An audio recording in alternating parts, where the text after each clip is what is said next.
Vet aquí que una vegada hi havia una nena que cada vespre, abans de posar-se a dormir, començava a fer-se petita, petita, petita, petita, petita, petita.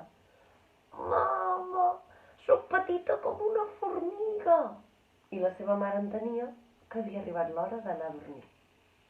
Els matins, quan anaven a despertar-la, la trobaven allà posadeta damunt del coixí, no més gran que un conillet.